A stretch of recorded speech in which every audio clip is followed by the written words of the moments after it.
Book 3 Chapter 2 Episode 28. Opening Day.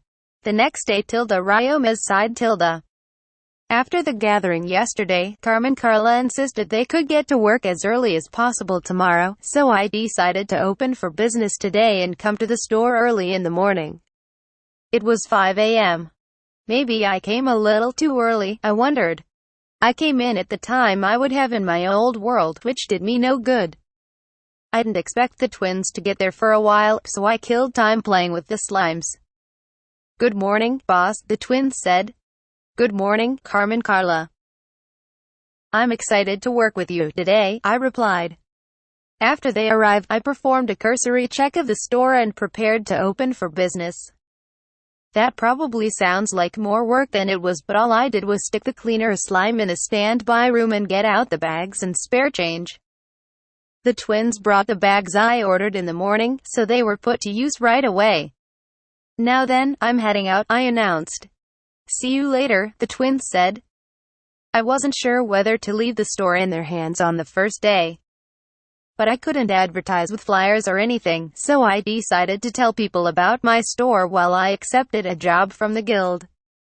Serge did get me employees who could take care of everything, so honestly, maybe I wasn't even needed. But I guess that's the point of hiring people. I thought about it as I visited the neighboring store on the way to the guild. I had to tell Pauline that my store was open for business. "Excuse me, is anyone here?" I asked. They appeared to be open, but nobody was inside, so I called out for someone. Pauline came running from the back of the store. "Hello. Oh.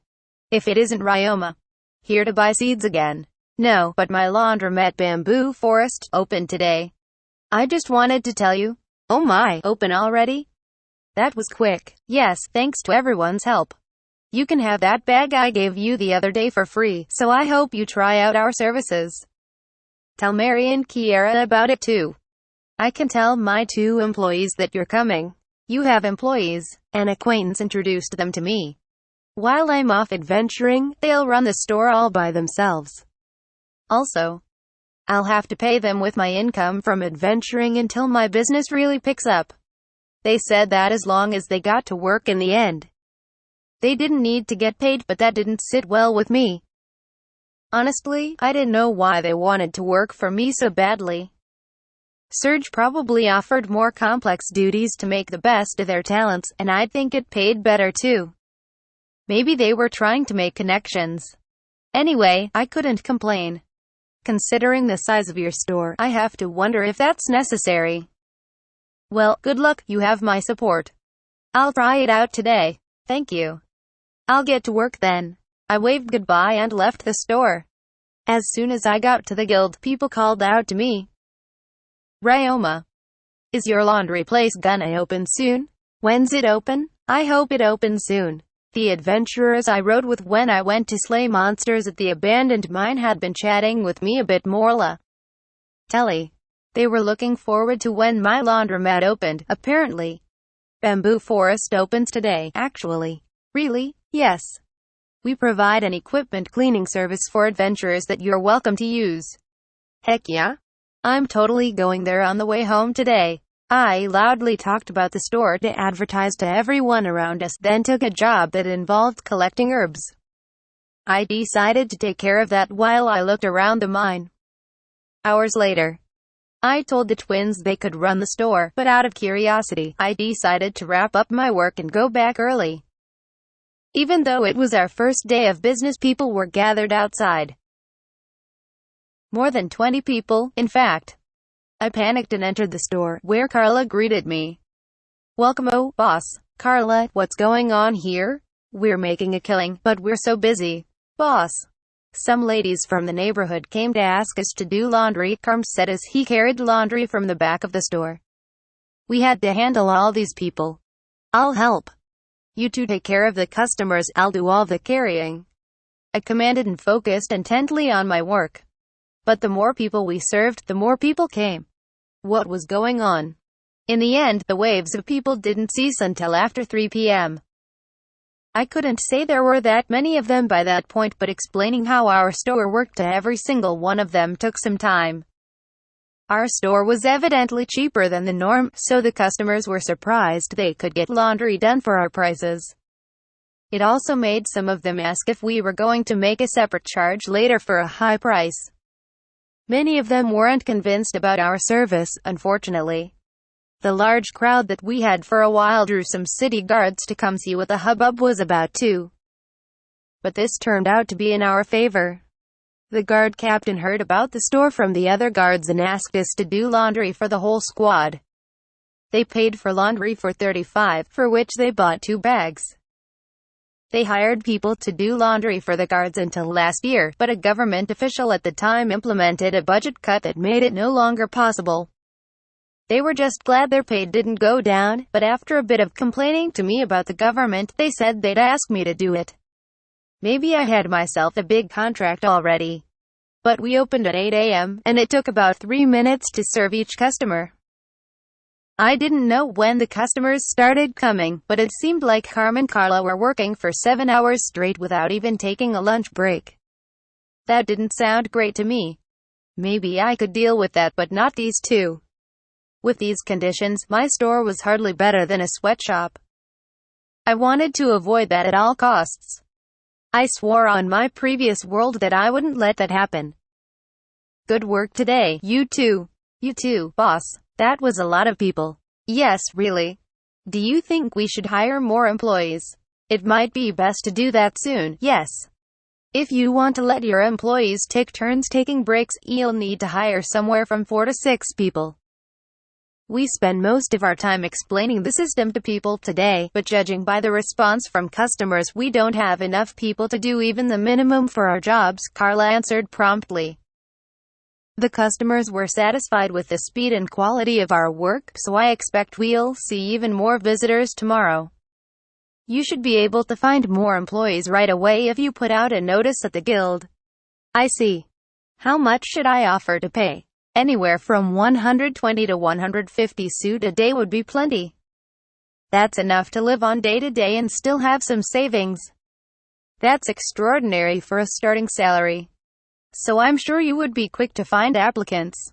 If it weren't so urgent, we could take the time to find employees who will work for less, but hiring people who can begin work right away should take priority. Then I'll head to the guild right away. It sounds like the sooner, the better. Please do, the twins replied. Trusting their input, I hurried out of the store. The problem would best be solved as soon as possible. But as I left the store, I ran into 4 neighbors carrying a large bag. Oh, Ryoma, Pauline, Rennie, Rick, and Sieg, you're all together? What's that you're holding? We were hoping to get laundry done at your place. I'm a butcher, so I've got blood stains on a lot of my clothes, Sieg answered. He was Pauline's husband, and he worked as a butcher next door to the flower shop. I got all the meat I cooked at the opening party from Sieg's store. TV shows and the like always depicted butchers as big and muscular men, but Sieg was the complete opposite. He was fairly tall, at least, but also skinny. Extremely skinny. Like a gust of wind could send him flying. He did look healthy. An adventurer told me that you can even wash blood stains out. I'd been planning to buy new clothes, but let's see how you can clean these up. Thank you. If you don't mind me asking, do you have any employees? 10, myself included. We offer a service for 7 or more people, so I suggest using that. A bag that fits up to 14 people's worth of clothes costs a medium bronze coin and 8 small bronze coins, so that will be cheaper for you. Really? That's a bargain. We'll take that. While we were discussing business, Rick butted in. Ryoma, what are you doing? Slacking off from work? Ha ha ha, I'm sure that's the way it looks, but no. I'm on my way to the Merchants Guild. Is that right? Rennie asked. We have more business than expected, and it looks like we'll be short on staff if this continues. Seriously?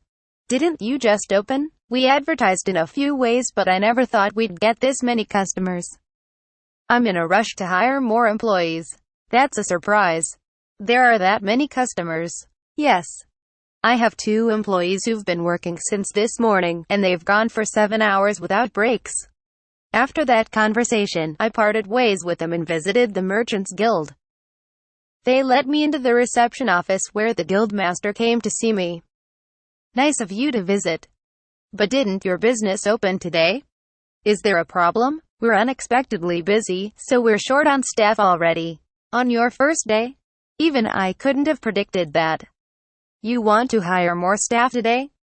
Alright, I'll get together some folks who could start work tomorrow. You can be the one to choose who to hire. With that, she exited the room and left me waiting in the reception office. I was told that the potential employees were assembled, then led to a meeting room. There were 30 people of all ages, sexes, and species. Among them was one strange pair standing together. They gave me a brief look, then turned to look straight ahead. Were they appraising me the same way I was them? Many others eyed me briefly, then looked away as if they lost interest. Now then, everyone here can do basic math. Any of them could begin work immediately. Got it. Nice to meet you, everyone. I'm the manager of a laundromat called Bamboo Forest. My name is Ryoma Takebayashi. Thank you for taking time out of your schedules to gather here today, I said. Everyone began to whisper to each other. From what I could hear, they thought I was an errand boy, not the one doing the hiring. They must not have been appraising me after all, but given I looked like an 11-year-old, that made sense. After my introduction, I ignored the clearly disappointed people and continued. First I'd like to know if anyone here objects to working at my store, I asked. There were some complaints, mainly from the young people. My childlike appearance was enough to demotivate some of them, and I didn't need those people as employees. Considering the number of potential applicants who showed up, maybe pay should have been the last thing I discussed. Drawing such a crowd because of the money on offer was annoying. There were more than I could hire, so I had to weed some out anyway. Some of them expressed their discontent, so I said I wasn't forcing anyone to work for me. That led to a whole stream of people flooding out of the room. I didn't think they would leave so readily. I was expecting them to at least stay for an interview, but I did say they could go if they wanted. 5/6 of them left, leaving only 5. I understood the dissatisfaction of those who left, but it was still unfortunate. I would have to thank the few who stayed. For the rest of you, I'll talk to you assuming you're interested in working at my store. But before that, I should offer my appreciation. Thanks for being willing to work for such a young man, I said and bowed to them before I moved on to the topic at hand. Let me get to the main point. My store, Bamboo Forest, is currently hiring employees to serve customers and carry loads. The loads in question will only be clothes, so you don't need to be terribly strong, anyone will do. The one warning I'll give is that I'm a tamer, and my slimes live in the store. I use them as employees as well. The 5 who stayed behind were surprised. That I was a tamer was normal, but they didn't seem to expect my use of slimes as workers. So anyone who fears or hates slimes might find it difficult to work for me. Does anyone have a problem with that? I asked. A woman raised her hand. What is it? Are you using those slimes because you don't have other employees? Or would you use them whether you had more employees or not? I would use them either way. I know some people may not like this, but I'd want you to treat the slimes like your coworkers, I answered.